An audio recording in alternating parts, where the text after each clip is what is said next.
What is up, everyone? Nintern here. I know it's been a little bit, but we are now here with my Season 1 Devourer guide. This is going to cover both Raid and Mythic Plus, and we're going to go through things pretty quickly because I don't want to keep you here all day. But before we get into it, make sure to go to the link below to join my Discord where you can ask me any question you want about Devourer. And I also have some UI stuff there as well, or just coming up. And in this guide, we'll go over talents, stats, tier, crafting, trinkets, cantrips, consumables, rotation, everything you need to know going into Season 1 here very, very soon. Tomorrow, actually, as of the time of this recording with Raid coming out. And then make sure to like and subscribe, and let's get into it. Now, when we're talking about talents, let's keep in mind, I'm going to link builds for both hero talents down in the description below, including single target talents and Mythic Plus talents and Cleave talents. But let's make a couple things very clear. This raid tier, Chimeras, Void Spire, and March on Qualdanos are extremely Cleave heavy. The only single target boss that we kind of think is going to be single target is Midnight Falls. And even that is like kind of questionable. So the big thing to want to look for is like builds that do good cleave without sacrificing single target damage. That is going to come in the form of Annihilator for pretty much every situation, more so when you get some gear going.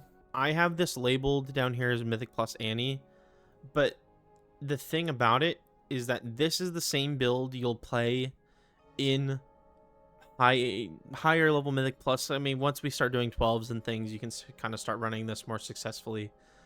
But just in general, this is your best raid build and your best Mythic Plus build. And that's really appealing. Just for the sake of gearing and not wanting to switch talents around. Like, that's kind of nice. But with this build, you are going to be playing fully at ranged. And you're not having to worry about Fellblade or Voidblade, rather, and any of that stuff. Something to keep in mind, though. The only talent you'll actually switch, maybe want to switch, is this choice node up here, where we have Doomsayer and Harness the Cosmos. In Mythic Plus, you don't have to run Doomsayer. No one's making you run Doomsayer. It's something that, especially as we get into higher Mythic Plus, we might see people playing more Harness the Cosmos just because you're in combat for so long. They probably might not get that much value out of Doomsayer in Mythic Plus. So you might just run Harness the Cosmos instead. In Raid, you're always going to run Harness the Cosmos because you're only getting into combat once. This is just something to keep in mind going into the season, that you'll just want to, I mean, if you want to, just make a Raid Cleave build and a Mythic Plus build where the only talent difference is this one, and then maybe change some of this in here. But there's not too much in here that we're really messing around with too much. I would say in Raid, you could probably take this point out of Erratic Fellheart and put it into like Pitch Black or something. But it totally depends on the fight. Same with like Long Night. Now, for Voidscarred, the thing with Voidscarred is that this build specifically, you could say pre-tier. I don't really like saying pre-tier because I don't think that's when you would make the switch, personally. But this build is mainly for kind of what we've been doing lately, just like Mythic Zero is low content where you're not getting any value out of Collapsing Stars, really. And like the only reason it's talented in this build is to make Rolling Torment work, because Rolling Torment doesn't work without Collapsing Stars talented. But this build will perform okay in Raid, especially Cleave situations, you know, before you get a decent bit of gear. But it's not something I'm like gonna wholeheartedly recommend at this time. I'd much rather play some other builds and kind of make use of Collapsing Star just more in general, just for my own enjoyment of the game, and because it'll do the same, if not much more damage. Now, this is the Voidscarred build that I would generally play in Raid and Mythic Plus, and once again, I'm just showing off Cleave builds because that's what you're going to be playing for the tier, and I'm not particularly interested in showing builds that people shouldn't even really be using in the first place, besides one boss. And I'm still going to link those builds in the description, but I don't really want to cover them in this guide because I don't want to waste your time and I don't want to waste my time. Sorry, I had to cut there for a second. This build actually does take Emptiness instead of Soul Glutton. This build, I really love this build. I like that I get Hungering Slash, even if it is just being used as a Void Surge activator. When I get in a meta, I'm just going to press Hungering Slash to, I guess, Reaper's Toll in that case, to proc the Void Surge, and then I'm just going to go back into, like, my whole Collapsing Star thing. But I still think the build's pretty interesting. I like things like Student of Suffering, and, I mean, Improved Soul Running is just what I had here for, like, leveling purposes. But Set Fire to the Pain is really nice. Pursuit of Angriness is really nice. I think there's a lot of creature comforts in here that are nice, and especially if Blind Focus ever gets fixed, we might be gaming in general. There. As for like class tree, we're kind of in the same boat. If you're in raid, you can take out like Improved Sigil of Misery for Fellfire Haste, Point out of Erratic Fellheart for one of these two. Class tree is really take your pick of the litter, because like Charred Warblades isn't good, so, and you don't really care that much about like Master of the Glaive, so you have a little bit more wiggle room with these kinds of things. So just do what, you know, feels right to you for each individual fight. All right, let's talk stats, something that I do not have enough of. So for stats, it's the same thing we've been kind of doing. Haste is good, and haste is great, especially in this early season. I'm at 6%, which is a pretty abysmal. So this is something you generally want to kind of get up, but eventually Mastery does kind of overtake it for Void Scar builds. For Annihilator builds, haste is really good, and I need to get some. Our tier set for the season, which its effect I will put up here. It's pretty simple. It's just buffing V-Ray and buffing C-Star. It's more of an impact for Annihilator than anything, and I can tell you that for 4-piece, it does not buff the full melee Apex build at all, because it does not press C-Star. So part of why I'm kind of looking at builds that are focused more on Collapsing Star, but there is still a use case for that full melee no Apex build for Void Scar as well. For crafting, there is something really important to know when you're crafting. So if you are planning to only play Devourer for the entire tier, I don't want to play Havoc, I'm never going to play Havoc, not even going to open the talent spread to switch specs. Craft an Intellect Sword or an Intellect Axe with Darkmoon Sigil the Hunt on it. And I will again put that embellishment up on the screen right there. The reason I say that over a Warglaive is that if... I don't really have a graphic for this, but if I have my 259 Magister's Cleaver, right? And I have my currently maxed out Veteran Sword. If let's say this item had 2 more ranks to it, so it could be Veteran 8 out of 8. I, just with the way intellect weapons are kind of coded in the game and how they're working with Devour, I could upgrade my offhand, which is technically just another main hand. It doesn't get its stats reduced by other casters where their offhand weapon has less intellect than their main hand weapon. There's the same values, it's just this one's lower eye level. I can upgrade this for free because of my main hand, and that's just how Devourer works, but specifically with Intellect Swords, Intellect Axes, and Intellect Fist weapons, it's just there's no Intellect Fist weapon to craft. If you are planning on playing Havoc at all throughout the season, make a Warglaive. Unless, I mean, you can obviously weigh, like, oh, I'm not going to play Havoc that much, but I'm going to play a little bit. General advisement, if you're going to play Havoc, make a Warglaive with the same embellishment on it. It'll save you the hassle. I'm personally just planning on playing Devour. I'm probably going to play some Havoc for my guild at some point. But for now, I want to focus on Devour. It's what I'm doing. So, I made an axe with Darkmoon Sigil Hunt on it, Haste Mastery. Done. For your second craft, I currently am just going to say you can either, I mean, my general advice would just be whatever's the lowest eye level between cloak, wrists, belt, or boots of Arcano Weave Lining, which again will be right there. And that's just, it's just a good embellishment. Nothing really to delve into much there. It's just good, and you'll get some high level out of it. It's not super, I mean, it's not the end of the world kind of life or death situation. But that's just our next best embellishment for this season, with Annihilator being the front runner.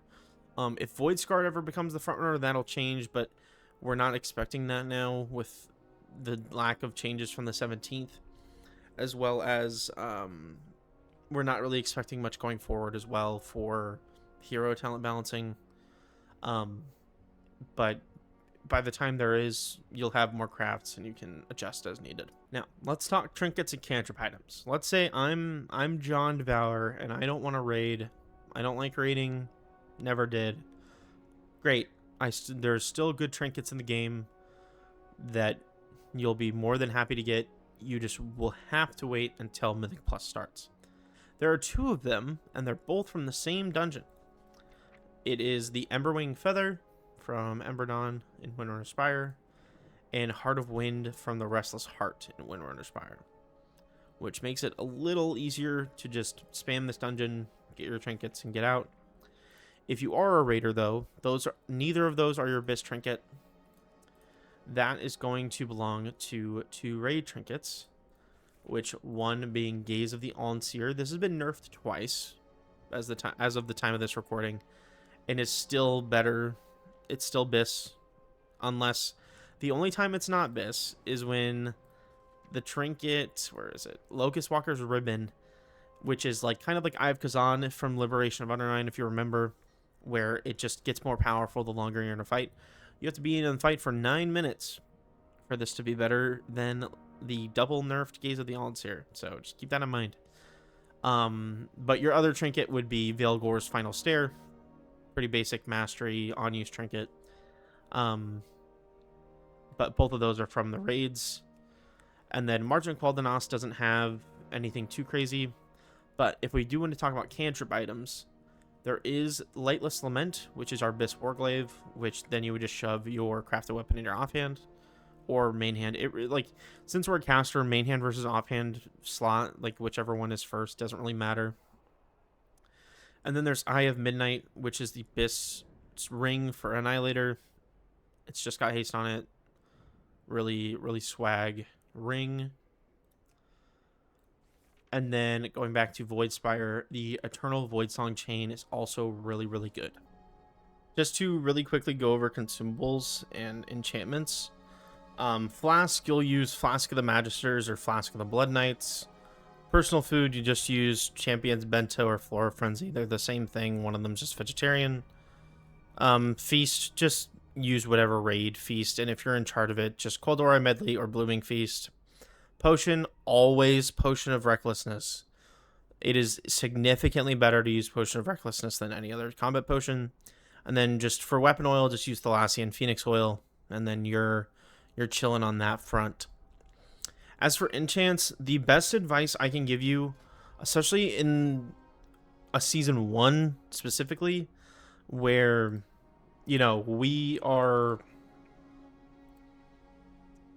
we're very low in stats at the start of a season, it's better to just sim yourself and use probably lower quality enchants until you kind of start getting gear that you're not going to replace for a little bit. But just if you want general guidance, and you have unlimited gold to spend, using Arcane Mastery and Berserker's Rage just intermittently in your weapons, either one is fine. Helmet, you'll just use an Avoidant, just in general, for Helm, Shoulder, and let me look at my notes here.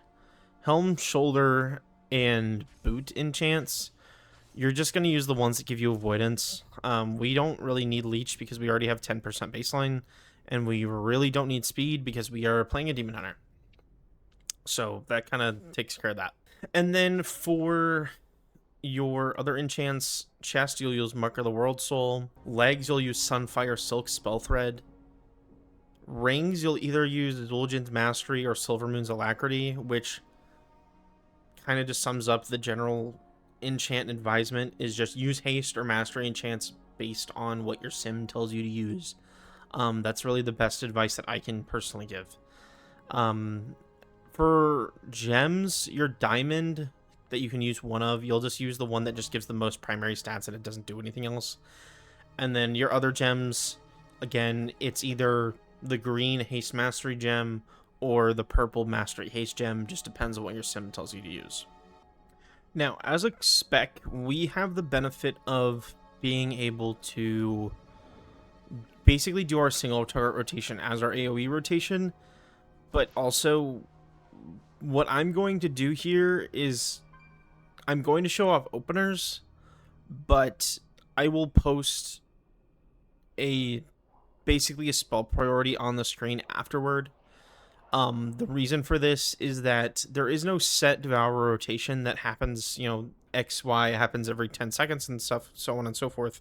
So we're generally better off just posting a spell priority, and then that's that. You know what I mean? And you can kind of just follow it from there, and then it kind of just leads out of the opener. But we'll start with Annihilator first, and I am using, again, our Cleave build in a Cleave situation, since that's what you're going to be doing most of the time. But the opener is the same, whether for this build, whether or not you have AoE or one target in front of you. I think this is just more representative of what we're kind of going into the season. But basically what you're doing is I'm just going to do some casting of Consume, and if I'm at Mythic Plus, I'm probably moving around, and then I get a Voidfall proc, so I'm going to Reap to proc that. Void Ray, I'm going to use my Eradicate, and then I'm just going to do this until I can go into meta, which I'm going to hold this Eradicate that I just got going. Actually, no, I'm not, because I got a Voidfall proc. This is what I'm talking about with things can change in the priority all the time, so it's better to just play things by ear. But I'll Erad to proc the Voidfall. I'll meta. Void Ray. I'm going to C-Star here. Eradicate. And then we're just going back into our regular rotation, in air quotes, of just following my spell priority, using things as they come up, including things like Eradicate and Voidfall. And then I'm going to do Big Dam. Work. Job's done. For the Void Scarred build that I was kind of talking about earlier for Cleave and kind of Mythic Plus, this is how I personally choose to play this. There are sort of some rotational variations of, should I just hold on to my first Void Blade and Hungering Slash until I get into meta? I'm personally just an advocate of out of meta for this specific build, just ripping it to rip it.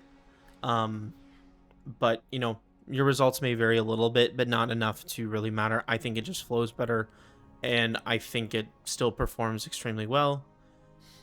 But we're still kind of going to do the same thing of, I'll precast a Consume, and then I'll do my little melee combo, and then I will just Consume until I hit 100 Fury. Cool, I hit 100 Fury, Void Ray, Erad, Void Ray, Erad. I'm going to meta, Void Ray to get Student of Suffering. I'm going to C-Star, Erad, Void Blade, and just do my melee combo. And then I'll do another call for some prio damage. And then we're just right back into it. Work. Job's done. That is going to be it for my Season 1 Devourer guide. I know it was probably shorter than most guides, but it was really important for me to keep it kind of short and sweet and just get to the point and get to just showing off, here's what you should do. No holds barred. Throughout the season, I'll be posting Mythic Plus content and raid content. I just had a bit of a crazy few months just because I've been moving. If you notice, the background behind me is different, so I have moved. But I am really excited to keep making content going into midnight and going forward as well. But if you have any questions at all about what I've talked about here today, go ahead and hit me up on my Discord, or you can ping me in the Fellhammer, whichever one's easier for you. Be sure to go ahead and check out my written guide in the Devourer FAQ in the Fellhammer as well. And I hope everyone has a fantastic day.